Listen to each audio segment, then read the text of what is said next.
नमस्कार दोस्तों, आप सभी का स्वागत है आपके अपने चैनल मानवेंद्र स्पीक्स पर।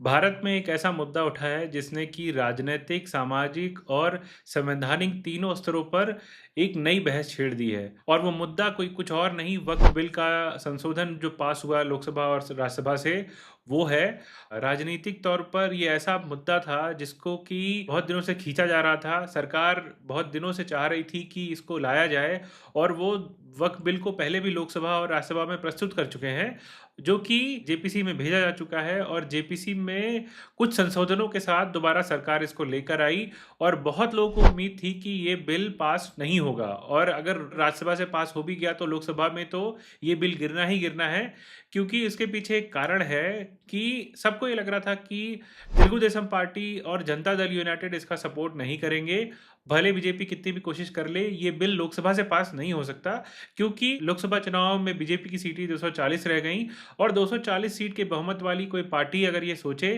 कि इतना बड़ा बिल जो कि इतने बड़े समुदाय को प्रभावित कर सकता है या ये कहिए कि इतना बड़ा राजनीतिक नैरेटिव खड़ा कर सकता है, उसको बीजेपी पास करा लेगी, किसी को भी ऐसा नहीं लगता था। पर बीजेपी ने ऐसा किया और बीजेपी ने ये सारी चीज़ें टीडीपी और जेडीयू के समर्थन से करी और जब वोटिंग भी हुई तो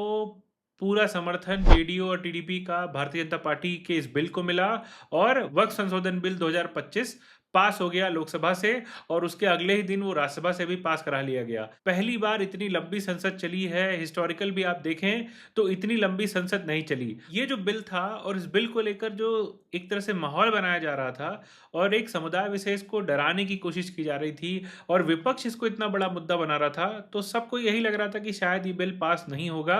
और उसके पीछे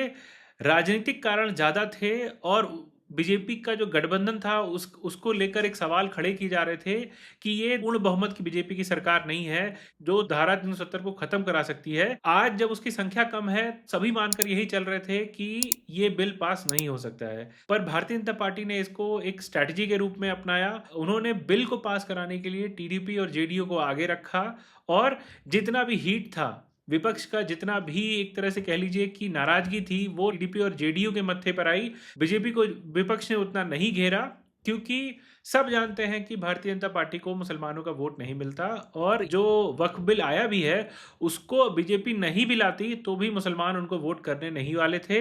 भले अगर आप डेटा उठा लेंगे तो जो मोदी सरकार की नीतियां हैं उसमें बहुत बड़ा चंक ऐसा है जिसका फ़ायदा मुसलमानों को हुआ है, क्योंकि मोदी सरकार ये क्लेम करती है कि जब वो कोई पॉलिसी लाते हैं तो वो किसी भी नागरिक में भेद नहीं करते हैं। पर विपक्ष का आरोप ये है कि इस बिल के जरिए और बीजेपी ने कई सारे ऐसे बिल लाए हैं जिससे कि मुसलमानों को सेकंड दर्जे का सिटीजन्स बनाने की कोशिश की जा रही है। ये तो आरोप हो गए। विपक्ष ने बहुत आरोप बीजेपी पर भी लगाए, पर वो ऐसे आरोप थे जिनके लिए सबको ये एक्सपेक्टेड था कि ये आरोप तो लगने ही लगने हैं। बीजेपी कितनी भी कोशिश कर लेती, ये एकदम से स्ट्रेट फॉरवर्ड नहीं था। उनको तो नाराज़गी झेलनी थी ही और वो शायद इस बात के लिए तैयार भी थे। इसीलिए उन्होंने ऐसी तैयारी करी कि वो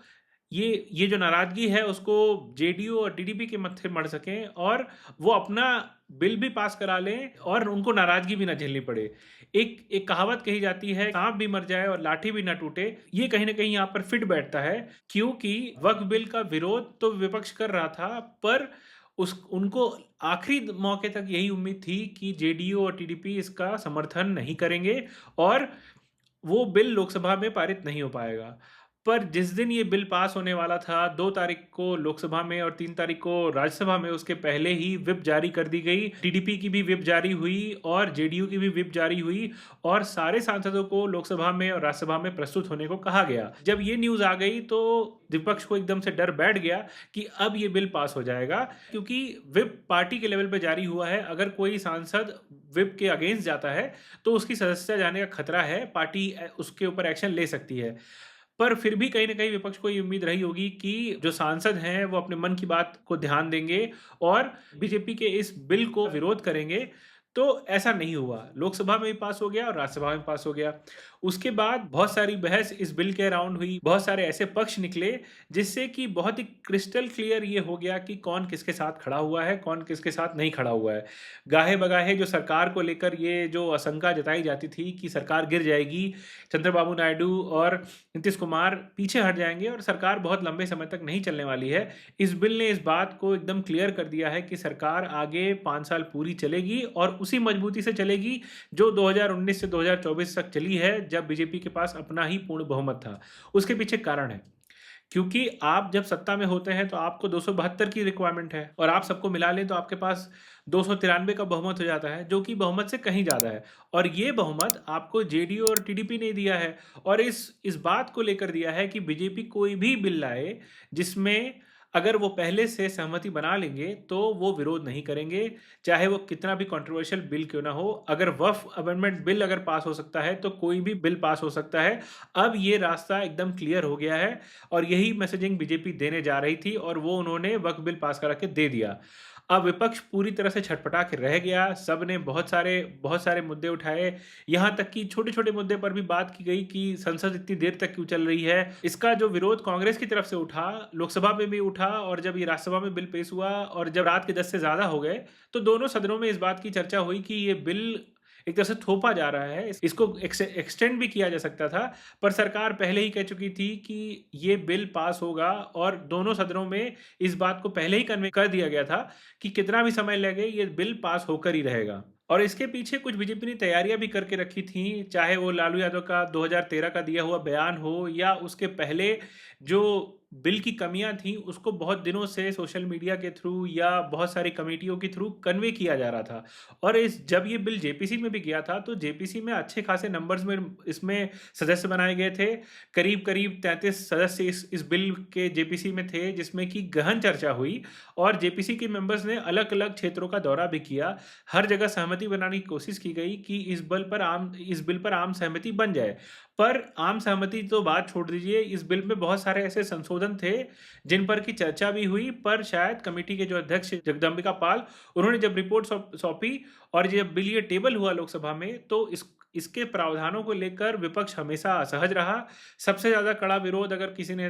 जताया तो ससुद्दीन ओवैसी ने जताया, क्योंकि वो चाहते थे कि इस बिल को नहीं पास करना चाहिए, क्योंकि ये मुसलमानों के धार्मिक मुद्दों पर एक तरह से दखल है सरकार की, जो कि नहीं होना चाहिए और उसका उन्होंने कड़ा विरोध जताया और बिल तक फाड़ने का उन्होंने आह्वान किया। उसके बाद कांग्रेस की तरफ से भी यही बात बताई गई कि ये बिल मुसलमानों की धार्मिक आज़ादी पर हमला है। पर बीजेपी का एक अलग स्टैंड था इसको लेकर। उन्होंने ये सदन को भी ये बताया कि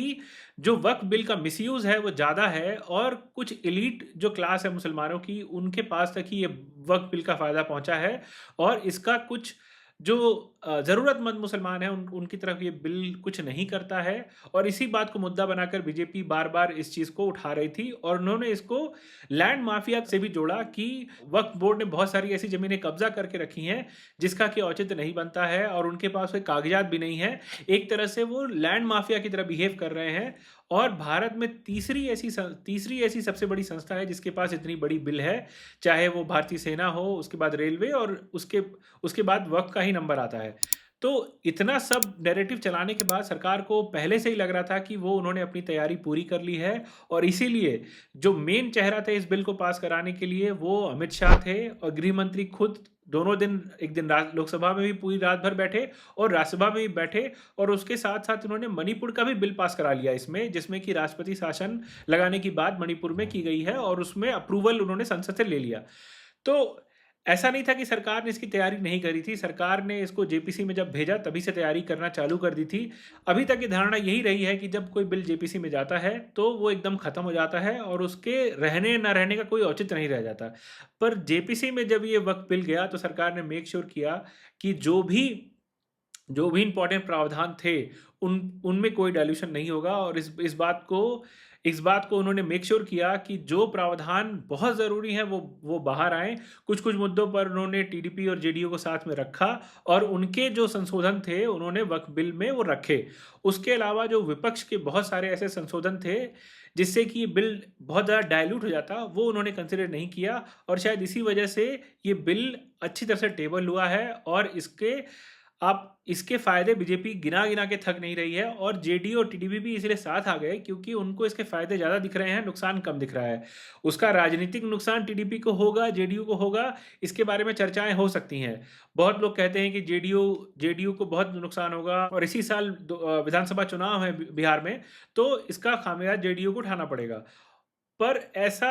अगर आप 2020 का विधानसभा चुनाव देखेंगे तो ऐसा कुछ लगता नहीं है कि जेडीयू का कुछ खास नुकसान होने वाला है। कुछ 5-6% का वोट ऐसा है जो कि जेडीयू को मिलता रहा है मुसलमानों का। मुसलमान ऑब्वियस चॉइस नहीं थे कभी जेडीयू की क्योंकि हमेशा मुसलमानों ने आरजेडी का साथ दिया है। जब आरजेडी और जेडीयू का साथ होता है तब वो नंबर बढ़ जाता है और जो जेडीयू के कैंडिडेट होते हैं उनको अच्छा खासा वोट मुसलमानों का भी मिलता है। पर जब भी बीजेपी के साथ जेडीयू उतरती है तो उसको मुसलमानों का वोट नहीं मिलता है। तो ये बात कहीं न कहीं उनको भी पता थी कि इस बार वो बीजेपी के साथ लड़ रहे हैं तो इसका कितना इम्पैक्ट हो सकता है और इसीलिए अगर आप पूरा एनडीए कुनबा मिला लेंगे बिहार में तो इतना नुकसान उनको नहीं दिखाई देता है और शायद इसी के दम पर जेडीयू ने और एलजेपी ने इस बिल का सपोर्ट किया है कि उनको नहीं लगता कि इसका बहुत बड़ा इम्पैक्ट होगा। क्योंकि अगर वो चुनाव की बात करें तो वो कहीं न कहीं रिसोर्सेज़ में बीजेपी के रिसोर्सेज़ यूज़ करते हैं, ऐसा कहा जाता है। बहुत गाहे-बगाहे ऐसी बातें भी आती हैं कि बीजेपी का जो मशीनरी है, चुनावी मशीनरी, वो पूरी तरह से चुनाव में यूज़ होती है और सभी पार्टियों को उसका फ़ायदा मिलता है। तो कोई भी पार्टी इस बात से नहीं डर रही है कि मुसलमान उनको वोट करेंगे कि नहीं करेंगे। वो उस बिल पर अपने संशोधनों के साथ पूरी तरह से खड़े हुए थे और उनके नेताओं ने भाषण भी दिए, चाहे वो लोकसभा में हो, चाहे वो राज्यसभा में हो, पूरी तरह से समर्थन जेडीयू ने और टीडीपी ने इस बिल को दिया है। रही बात इस बिल से बीजेपी को हासिल क्या हुआ, तो बीजेपी का जो एक नैरेटिव था कि लोकसभा चुनाव में उनको 240 सीट मिली है, तो वो बहुत दबकर रहेंगे, प्रधानमंत्री बहुत कमज़ोर हैं, अब वो कड़े निर्णय नहीं ले सकते हैं, तो इस बिल को पास कराकर उन्होंने इस नैरेटिव को ध्वस्त किया है। और दूसरी बात, उन्होंने इस नैरेटिव को भी ध्वस्त किया है कि वो सरकार एक तरह से बैसाखी वाली सरकार है